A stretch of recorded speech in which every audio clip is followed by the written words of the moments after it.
Hi, welcome to JCTV and welcome to this episode of X-PATZ, real people discussing their real experiences with regards to no longer living in the place of their birth for whatever reasons. You're going to find out on this show.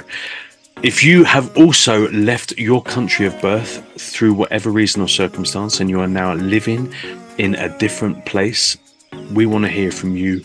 For those who are thinking about making that decision, I hope this program helps you in making the right decision for your life.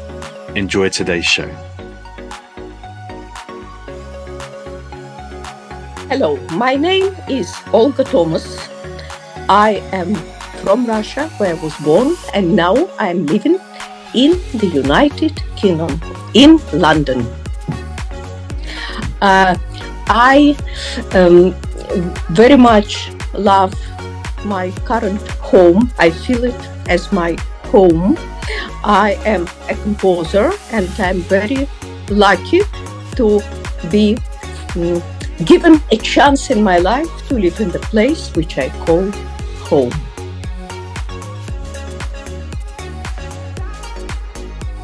I live in a different country, not the one where I was born, due to a very beautiful cinematic love story. I was visiting England, and then on my way back in the airport, on the plane, I met a man who later became my husband and still is my husband now, around 35 years. And we are still living in our honeymoon, which I call honey bunnymoon.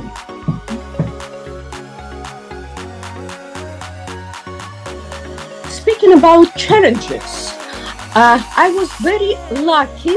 My moving from Russia into England did not really present me challenges. I thought there would be challenges because we were told in the place where I was born that England is extremely closed country and very reluctant. People have been included, fully included. They will smile, but you will be still slightly isolated. And my challenge was mainly in my head. Psychologically, I was a bit concerned about it. But I came to another country with a feeling that I will integrate, fit in, and become part of the culture of this country, to enrich it with my own abilities, talents, I would say capabilities, whatever it is.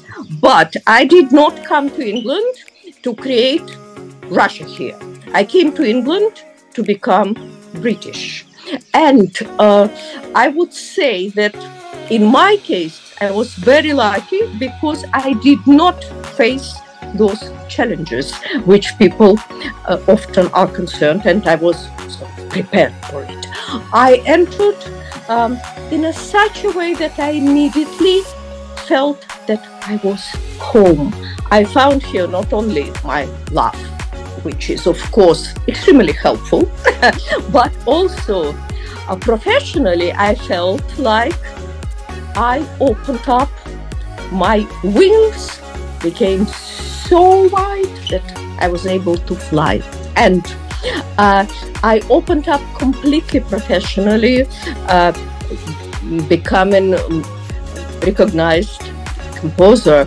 I've always been composer, but I was sort of keeping it in a low profile. But I'm extremely fortunate composing private musical gifts for the royal household, which is absolute dream. One could never imagine that it was possible, but that is what I have been doing since year 2009. I'm teaching, I'm performing, I'm doing programs, I'm composing for different productions. So I was extremely lucky, and I would say challenges were mainly in my mind as expectations rather than real. In my case, no challenge. About immigration, and because there were both countries, Russia, which is not very easy country to live in my time at least, and England, which again at my time of coming, it was not a very easy country to enter, to exit and enter. One would have imagined it would be a lot of difficulties. I had an appointment at English embassy, at British embassy in Moscow, and I had a very long interview, and I believe that a lady who interviewed me had to try to really establish whether I'm genuine or it is one of these marriage to enter the country. And I believe what was very helpful, that I absolutely did not feel that it is wrong what she was doing. I thought that what she was doing, it is right. The same way as I feel when I have extremely tough checkup entering airport before the flight, I know it is for my security. And I really thought it's wonderful that she was so thorough. And at some stage, I remember she asked me, if you are not allowed to enter England, what do you think will happen with your marriage? Will your husband come and live with you in Moscow? And I absolutely honestly told her that I would love to say, I would very much love to live with him wherever we are allowed to live, just to be together. But I said, you know, you cannot 100% talk about anybody else, particularly a man, attractive man. So I cannot answer honestly what he would feel at the moment. I want to hope, I am at my early stages of my marriage, that he would live with me anywhere in the world, you know, on Mars, on the moon. But I cannot tell you honestly. So I think she was pretty taken by my sincerity, and I liked the way that process was so tough. It was in Moscow. Then I entered England, and I had a very friendly check when I was entering for the first time as a wife, on a wife visa, and they checked everything, they talked to me, and I think sincerity is the key. If you are honest, you have nothing to fear, and I would never be offended being checked and overchecked again. I think it is wrong that people feel offended by that. It is for security of your project, of your home, of your country, of your flight, of your place of work. That is my view anyway. I have no problem being thorough checked, maybe in some cases more than anybody would be. If for some reason currently country is with red flag, then I would be given more checks, and it's fine. That means protection. I want keys and locks to be safe. I want the door to be open for the right people. The benefits of moving, I believe the benefits is that I found my real home, because my connection with England is so strong. Otherwise, I wouldn't be able to write music for the royal household. And I wrote music for every royal event, including a coronation of our wonderful new king. And my first piece was written as a tribute to Her Majesty's late Queen, for her mother, for the Queen Mother. And it was first piece which I was given a great honor to present to Her Majesty myself on behalf of the charity.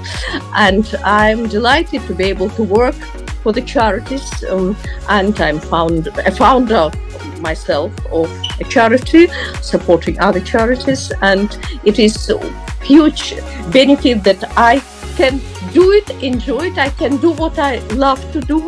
I feel that it is my home, and I dedicated one of my musical pieces called Flowers on the Doorstep, one of my #1 in the chart. This is exactly to that. And flowers on the doorstep is an idea of being welcome. When flowers on the doorstep are waiting for you.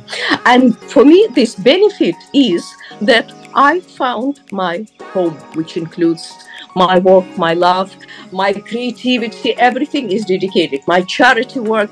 And I think that in my case, it was quite almost like, again, filmic. On my first birthday, when after my mom died, and I felt extremely lonely, and I was walking on one of beautiful Moscow streets, and passerby just was passing by and gave something in my hand to me to hold, and then walked away. And I opened, and what it was a Bible signed by one of British priests, and in English. She just gave it to me, and I felt it is special. It is my destination. So I found my real home. That is most important benefit.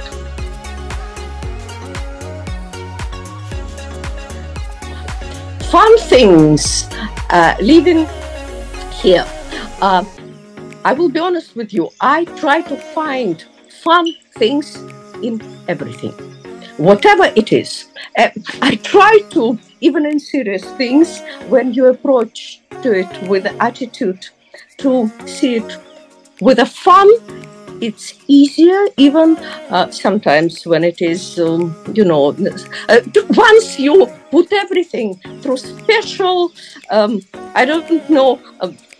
medicine of sense of humor, it makes life easier. So I try to see fun things everywhere where possible. And let's say something funny, in my case it always leads to some competition. Fun thing. Let's say I decided to learn to drive. Everybody was telling me that I have to learn to drive, and one of my friends told me that she wants to do something special for me.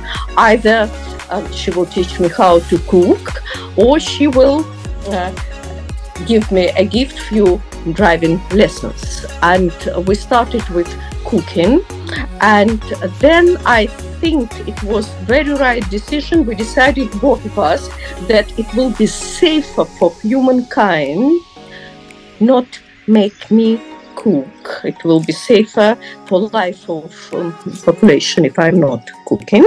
But let me go on the roads in a car. So it shows you what a fantastic cook I am, if it is safer to teach me to drive. Yeah. So when I was having my driving lessons, she gave me a beautiful gift, and I went to learn it within 1 week, concentrating only, these quick courses. You just from 8 in the morning whole day, and then you have your test.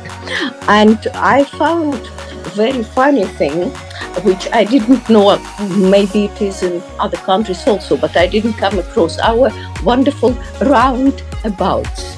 And when we were driving with my driving instructor, I think I was driving him mad, because all the time I was composing whatever I saw, any situation was turning into something funny in my head. And he was saying, "You have your test coming, so concentrate, stop composing." So, but I really was driving him mad.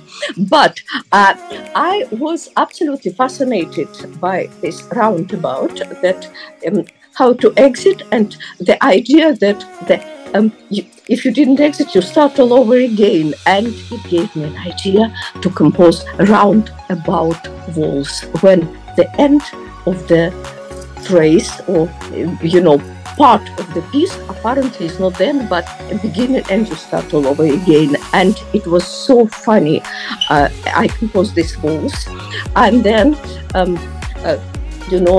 it happened because I composed for a few people in Hollywood, being, friends with the legendary family of Douglases, for instance. And it came to attention of this piece, Roundabout Rules, attention to a great late Hollywood actor Peter Falk, who played Lieutenant Columba, and he decided that it is exactly the same as Just One More Thing.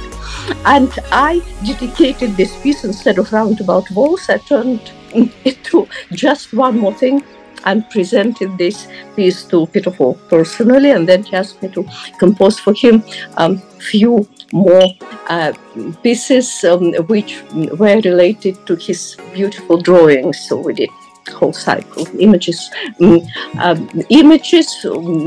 for drawings by Peter Falk. But first one was from English Roundabout, which turned into Just One More Thing.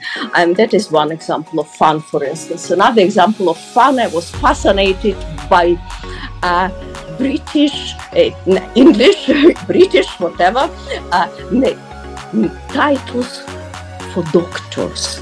And I never knew that if you are surgeon, you are called Mr. And it goes Mr. Doctor, and if you learn surgery, you become Mr. again. And that is what they call inverted snobbery. I'm not a doctor, I'm a Mr. And I decided to do another funny song. I have few fun songs, although I write a lot of serious music, but I have few fun songs, and this one is called Inverted Snobbery, with whole story of English doctors, English medical titles. I like to do that sort of things. So I try to turn everything into fun.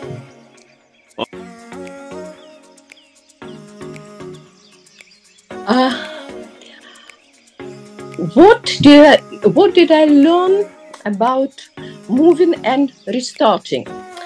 If life somehow turns such a way that you have to or want to, but anyway, if you are moving to another country, everything, I would say 99%, depends upon your attitude. Of course, there is such thing as luck and circumstances, but attitude let you see things certain way. Let's imagine you can enter two different people. I give very strange example, but let's say you enter the room and somebody would say, "Oh my God, it's so dusty.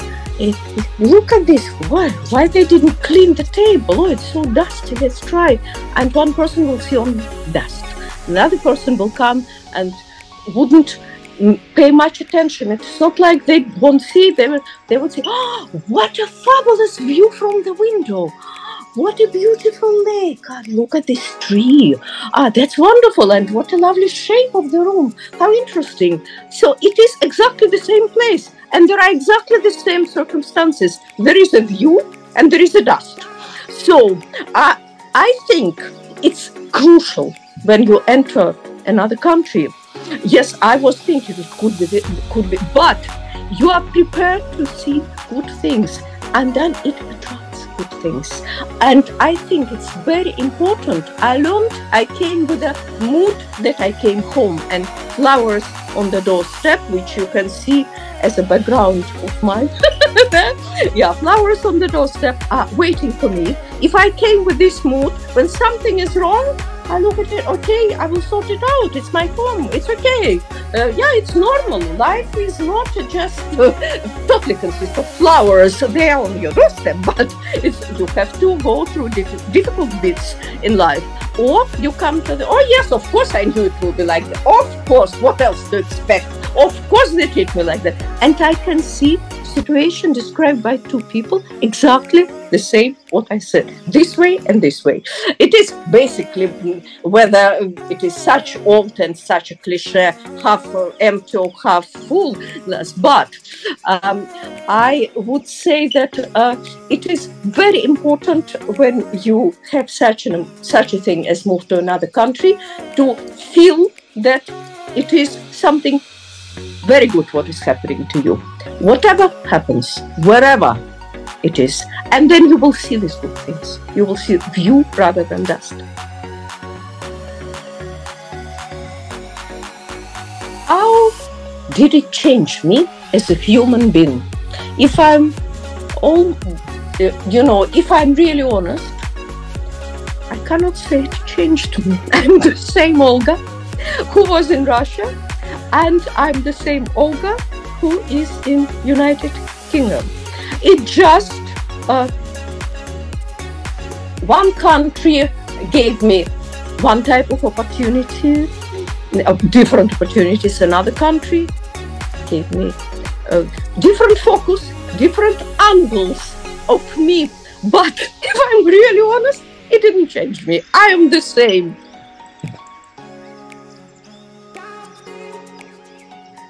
Do I have any regrets about move? No, not at all. I say I'm counting my blessings. No regrets. I can have. I would say, some people would say, I wish I was born in this country, but I think no. It's very interesting that I found this country. It is the same as when I say who is when people are compared who were christened when they were born, for instance, or in my case, I was christened when I was 28 years old. And when you are born, you don't know, are you a believer? Do you follow this religion or a different? You just christened. And when I was doing it at the age of 28, I knew exactly what I was doing. So I would say, once I am British by choice, in my view, it makes me even more British than if I was born here. So no regret. It was just a thought. Some people would say, I wish I was born, I would. No, because my desire to integrate at the same time being myself was great, and it is fulfilled, because integrating into this society didn't take anything from me, not making me be myself. It maybe made me more myself and opened me more and gave me, as I said, longer wings.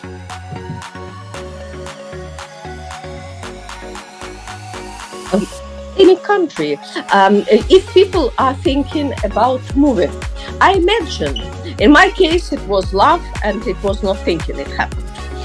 If people are thinking about it, that means that something doesn't work for them in the country they currently are, or they want to explore the world. If this thought enters their mind, that means definitely they should do it, because then it will be no regrets. If they were totally satisfied with the place they are, or if they were not itching to go elsewhere for different reasons, for love for the country they want to go, maybe not real love, romantic love, imagining that it is something where they want to be. If they're thinking about it and don't do it, they will regret it. If they do it and something doesn't work, they will know it was their choice. And I think as long as it is an informed decision, yes, and yes, I would highly recommend it.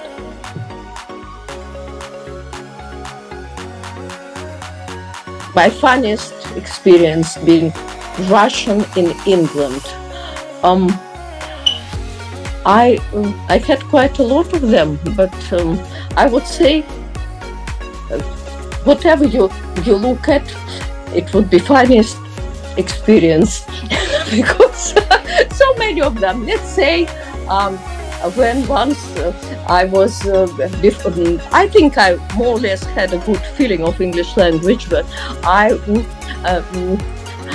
was asking about dress code and asked whether it is going to be a black tie or casual tee instead of casual.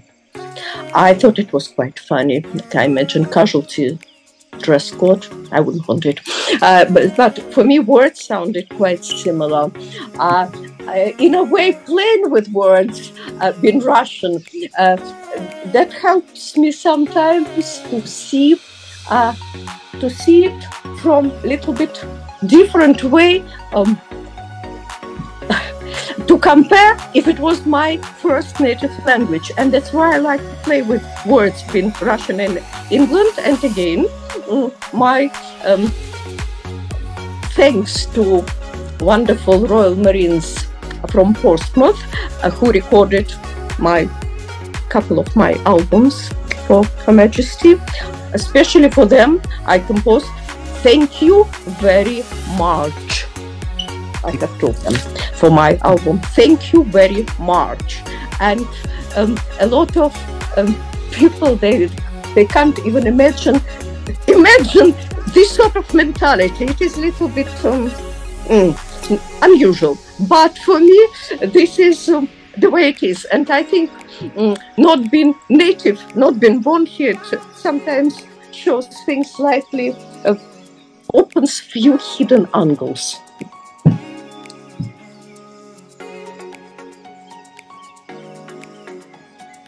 What advice I would give to others when they're moving to another country? I might repeat myself. I would give advice to have, if they're making this move, to have a positive attitude, as cliche as it sounds, to see good things, to, when they are down, to remind themselves, why did you want to move here? Or why did you want to leave your own country? Okay, something is not what you expected, but you remember why you were so unhappy there. Okay, do you remember what attracted you to this country? Is it still here, or is it still matter? For some reason you wanted to be here. So concentrate on that rather than thinking, oh, this is happening, or it's not what I expected. Most likely, people who are moving would investigate where they are moving, and most likely it will be some surprises, but generally they will have the picture and they will know where they are moving. And if they are, as I said, made this informed decision, and if they move, and when they are low, to remind themselves why did they want to do it, and if this thing which attracted them in the first place in their mind exists, fine. If for some reason they are very unhappy, there is always possible to reverse some things still. But I would say attitude, it is most important thing. Thank you so much for watching and joining me on X-PATZ. I hope you've enjoyed today's show. I hope you'll come back and check out the next episode soon too. And don't forget, while you're on JCTV, there are other amazing shows. There's the J-Files if you're into paranormal experiences. There's the show if you want to meet some wonderful and talented and lovely and creative people. And there's also music around by me and my history of music and singing and songwriting. So enjoy. Take a couple of hours out and go through the videos, have a look, check it out, enjoy yourself. Thank you so much. Please don't forget to subscribe, to like, to hit the tinkly bell button, and to tell all your friends to do the same. I will see you on the next episode of X-PATZ. Take care. Bye. Every place I go, I'll think of you. Every song I sing,